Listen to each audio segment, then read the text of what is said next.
serviços aéreos entre a República Portuguesa e a República Federativa do Brasil.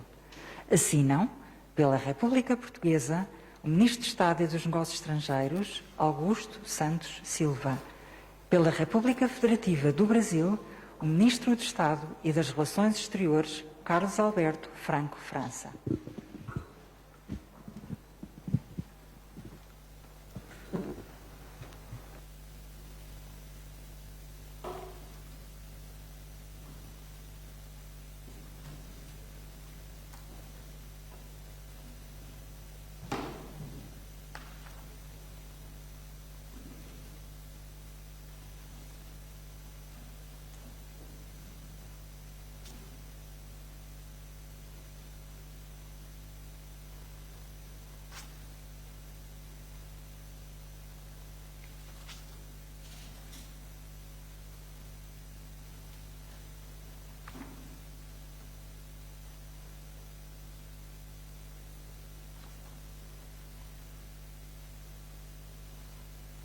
É verdade.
Está então terminada a cerimónia de assinatura do acordo. Vamos passar à conferência de imprensa.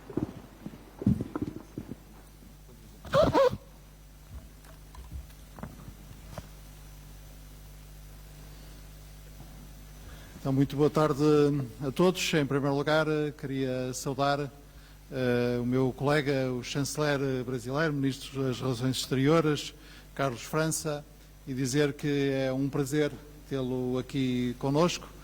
Já tinha tido a ocasião de o felicitar antes mesmo da sua tomada de posse, logo que soube que seria o próximo chanceler brasileiro, mas é sempre um outro gosto tê-lo aqui e podermos fazer um encontro presencial no que julgo ser a sua primeira viagem internacional enquanto chanceler. Nós fizemos a revisão das relações bilaterais tão intensas e tão próximas entre Portugal e o Brasil, e continuaremos a fazer essa revisão, assim como consideramos temas regionais e internacionais de interesse comum. Queria destacar, se me permitem, os seguintes pontos. Em primeiro lugar, 2022 será um ano muito importante para o aprofundamento das relações bilaterais entre Portugal e o Brasil, quer ao nível político e diplomático, quer ao nível económico e cultural. Nós abriremos a 7ª Cátedra de Estudos Portugueses no Brasil, atualmente são 6, e vai abrir no próximo ano letivo a 7ª Cátedra. Fomos convidados para sermos o país tema da próxima Bienal Internacional do Livro de São Paulo, em 2022, e tivemos muito gosto nesse convite e já transmitimos a nossa aceitação.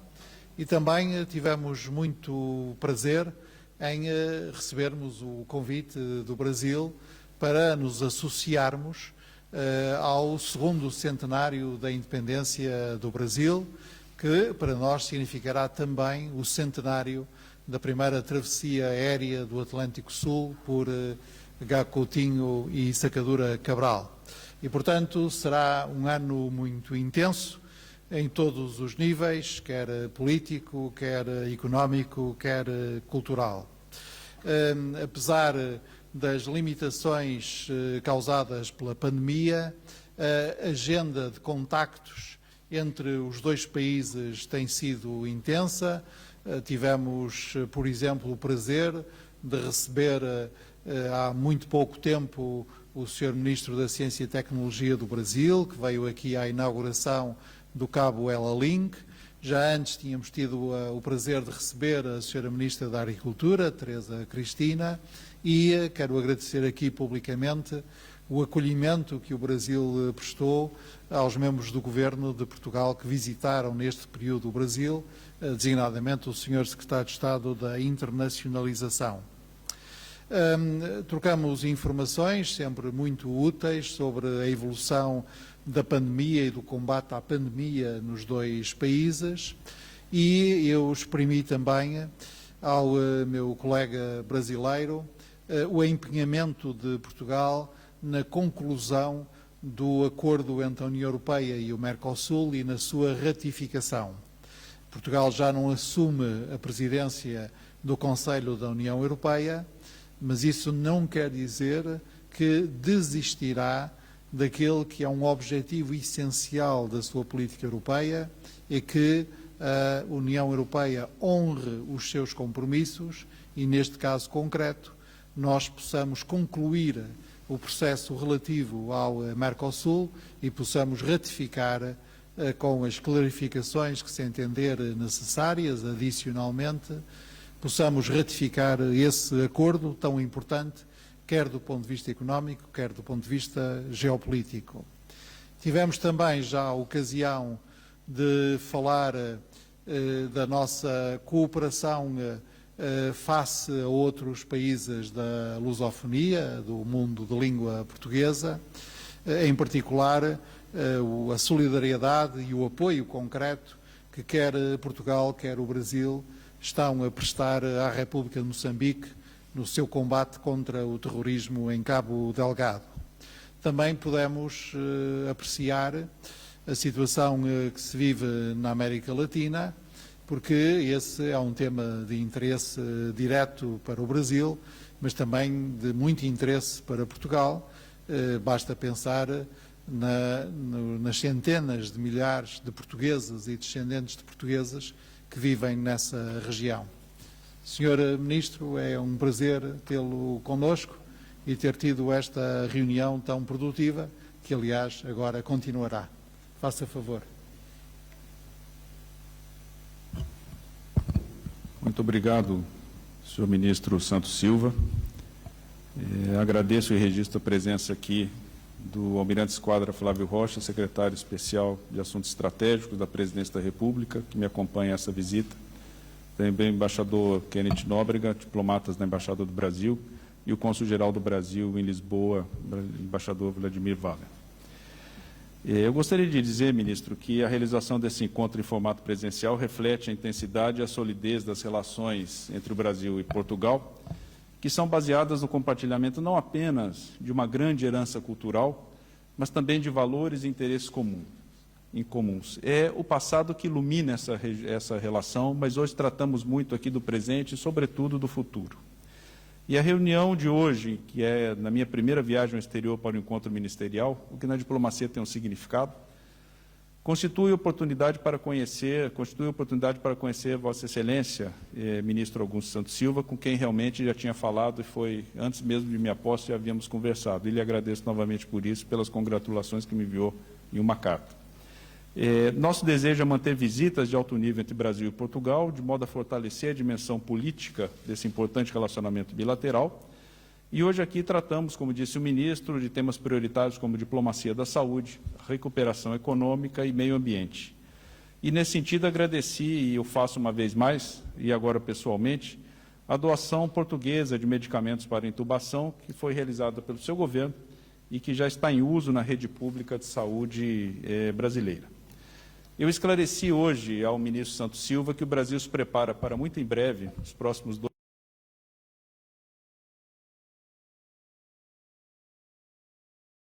anos, a um novo patamar no combate à pandemia através do acordo de cooperação entre a Oxford AstraZeneca e a Fundação Oswaldo Cruz no Rio de Janeiro.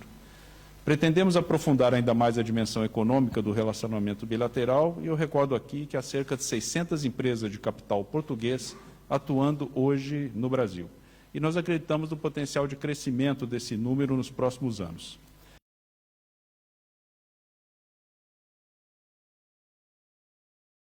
Assim como as concessões e privatizações de empresas estatais serão uma grande oportunidade, pensamos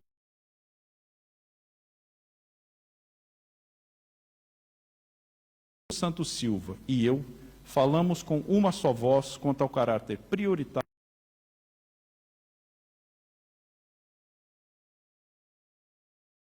da União Europeia. Portugal é um forte aliado do Brasil nessa empreitada.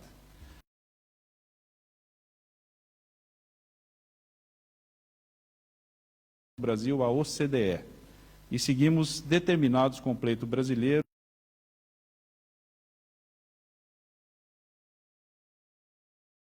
O Brasil-Portugal deve realizar-se em 22, ano pleno de significado do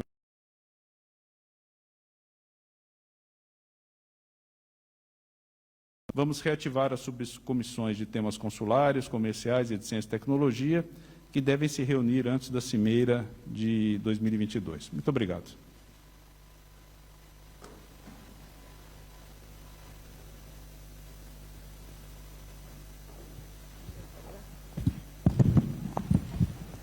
Sr. Ministro, na Tércia Simões, Antena 1, eu quero fazer-lhe uma pergunta que não tem propriamente a ver com isto, mas é da atualidade. A imprensa hoje diz que o senhor espera que o PS o liberte para a atividade académica, já terminou a presidência portuguesa da União Europeia, o senhor pediu para sair do governo, no próximo ano letivo será já um professor. Outra pergunta que os funcionários portugueses do consulado no Luxemburgo puseram o Estado português em tribunal por não terem os salários atualizados a nível da inflação. O tribunal deu-lhes razão. O Estado português vai recorrer. Obrigada. Muito obrigado. Eu tinha-lhe dito, Ministro, que só teríamos questões de política internacional na conferência de imprensa. Em relação à sua primeira pergunta, a minha resposta é muito simples. Sim, eu espero que o Partido Socialista, que é o meu partido, me liberte para o regresso à atividade profissional de professor da Universidade do Porto até 2026 e, portanto, temos muito tempo para trabalhar e eu tenho muito tempo e muita honra em servir o meu país nestas funções até lá. Para isso, preciso que o eleitorado valide a confiança no Governo nas eleições de 2023, mas devo dizer que tenho muita confiança. Em segundo lugar, portanto, uma coisa posso-lhe assegurar, no próximo ano letivo eu não serei professor da Universidade do Porto. Em relação à sua segunda pergunta, nós já iniciamos o processo de remuneração de funcionários consulares no estrangeiro, tendo em conta as determinações legais locais quanto, designadamente, às remunerações mínimas devidas. Obrigado. Bom dia, Lauro Neto, da Sputnik Brasil. Peço licença ao chanceler Santos Silva, nós já estivemos juntos recentemente, então vou dirigir as minhas duas perguntas ao chanceler Carlos França. Ontem o senhor reuniu-se com o ministro do Meio Ambiente e da Ação Climática, João Pedro Matos Fernandes. A política ambiental brasileira é apontada como um dos maiores entraves para a ratificação do acordo Mercosul-União Europeia, inclusive com a exoneração do ministro Ricardo Salles, investigado pela Polícia Federal. Houve algum avanço no instrumento adicional que prevê o combate a desmatamento e compromissos climáticos que não estavam no texto original? Se o Brasil está disposto a assinar de fato esse documento? Essa é a primeira pergunta. Bom dia. Estive ontem, sim, com o ministro do Meio Ambiente, Ação Climática e Transição Energética, pudemos falar sobre os avanços do Brasil nessa área, nomeadamente o discurso que o presidente Jair Bolsonaro fez no dia 22 de abril na cúpula de líderes, da implementação dos compromissos que o presidente anunciou naquela ocasião em ações concretas, esperamos fazê-lo, estamos trabalhando no governo brasileiro para tanto. Nós julgamos que o acordo União Europeia-Mercosul é dos mais avançados do mundo, talvez o mais avançado em matéria ambiental, e nós sim estamos dispostos a negociar um documento paralelo, como se diz aí no jargão, uma side letter, mas o que nós não queremos é que o acordo seja reaberto por essas questões, porque nós entendemos que já há avanços significativos nessa área. O compromisso do Brasil com o meio ambiente é inequívoco, não vem de hoje, vem desde 1992. O nosso desejo é trabalhar pelo desenvolvimento sustentável. O Ministério do Meio Ambiente tem feito ações nessa área, como, por exemplo, o Floresta Mais, o Adote um Parque, em que empresas privadas, inclusive estrangeiras, passam dinheiros diretamente a unidades de conservação. O presidente Jair Bolsonaro, há 2 dias atrás, assinou um decreto que proíbe as queimadas nos próximos 120 dias e renovou o compromisso das Forças Armadas Brasileiras nas atividades de comando e controle na Amazônia brasileira. Muito obrigado. Complementar a essa, também tem a ver com o acordo. O senhor havia dito em abril que, com otimismo, o acordo Mercosul-União Europeia entraria em vigor até o fim de 2002, que coincide justamente com o término do mandato do Bolsonaro. O senhor acredita que o presidente chega ao fim do mandato frente ao aumento da pressão pelo impeachment e as acusações de que ele teria prevaricado ao tomar conhecimento dos indícios de irregularidade do líder do governo, Ricardo Barros, para a aquisição de Covaxin? Bom, o otimismo é uma necessidade do diplomata. Eu sou sempre otimista e o otimismo me levou a lugares onde eu jamais pensei estar, inclusive na chefia da Casa de Rio Branco, no Ministério das Relações Exteriores. A história diplomática brasileira, que o ano que vem completa 200 anos, e eu queria dizer ao senhor que há 200 anos no Itamaraty se pensa soberania nacional, me credencia a ter certo otimismo. Nós imaginamos sim que o acordo possa avançar, foi um dos assuntos que tratei aqui hoje com o ministro Santos Silva. Estamos numa fase aí de aperfeiçoamento do texto, da tradução, e confiamos realmente que agora na presidência eslovena e na presidência francesa do ano que vem, possamos avançar nesse tema, tendo Portugal sempre como um forte aliado. E sobre a questão do mandato, quer dizer, quem sou eu? Eu sou um eleitor. Agora, eu gostaria de lembrar aqui o fato de que o presidente Jair Bolsonaro, em 2018, foi eleito por 57 milhões de brasileiros. E o regime democrático obriga que o resultado das eleições seja respeitado. Pelo que li da imprensa, porque eu já estava em viagem para cá quando foi apresentado esse pedido, né? Não há base política, não há base jurídica, não há base factual, e penso que isso são baseado em declarações da Câmara dos Deputados. É o Congresso que vai julgar esse processo. Muito obrigado.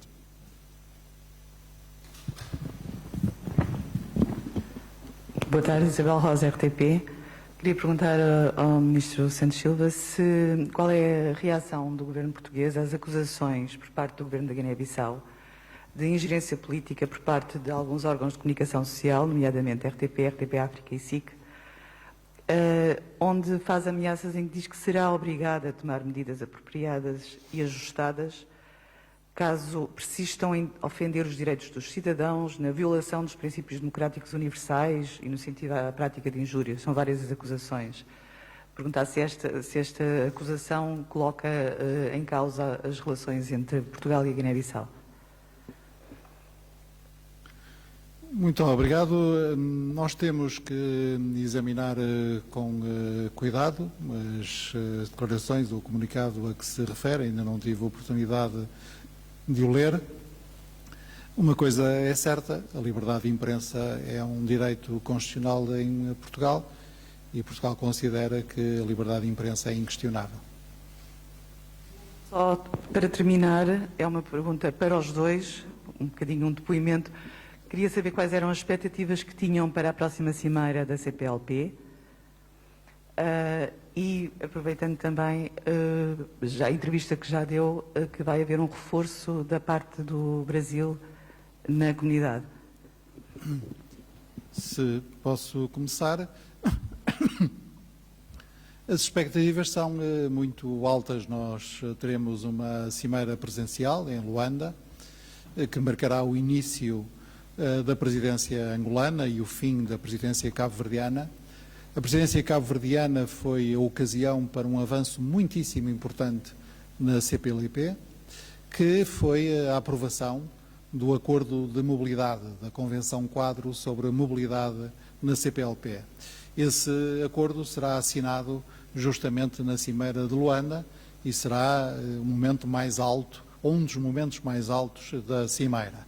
Eu corrigi, porque haverá certamente outro momento alto na Cimeira, que é a comemoração do 25º aniversário da CPLP, que coincide com o dia 17 de julho, que é o dia da realização da Cimeira. Nós temos também as expectativas mais altas, quer em relação à próxima presidência angolana, e a ênfase que Angola já disse ia pôr na dimensão económica da nossa comunidade, parece-nos ser uma boa aposta, quer no exercício do próximo secretário executivo, visto que esta cimeira marcará o fim do mandato do atual secretário executivo, o embaixador português Francisco Ribeiro Telas, e o início de funções do próximo secretário executivo, oriundo de ex-ministro das Relações Exteriores de Timor-Leste.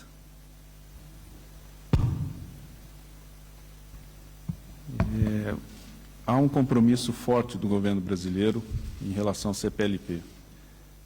Fato prático desse compromisso é o fato de que ontem eu fui recebido na sede da CPLP pelo secretário executivo, embaixador Ribeiro Teles, quando pudemos passar em revista a participação brasileira, não apenas na próxima cimeira, como eu disse, as expectativas são elevadas, mas também em nossa história nessa organização regional, que tem uma amplitude, porque ela não é necessariamente regional, é um organismo internacional que vai do Timor-Leste ao Brasil, está presente em mais de um continente, onde os estados se unem não apenas pela língua, mas pela busca, não é, e promoção de valores comuns, e onde nenhum estado parece ter fronteira com o outro. Então é realmente uma organização que nos ajuda muito, auxiliou o Brasil na eleição do diretor-geral brasileiro para a Organização Mundial do Comércio.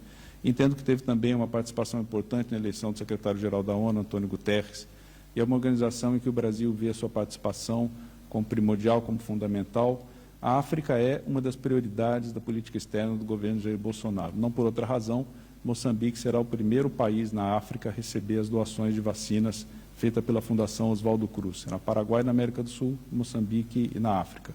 A delegação brasileira será chefiada pelo vice-presidente Hamilton Mourão, única e exclusivamente porque o presidente Bolsonaro tem agenda justamente ligada ao meio ambiente no estado do Amazonas, nesse dia 16 e 17 de julho. Mas, portanto, eu estarei presente, estará também uma delegação ministerial, as nossas expectativas são elevadas.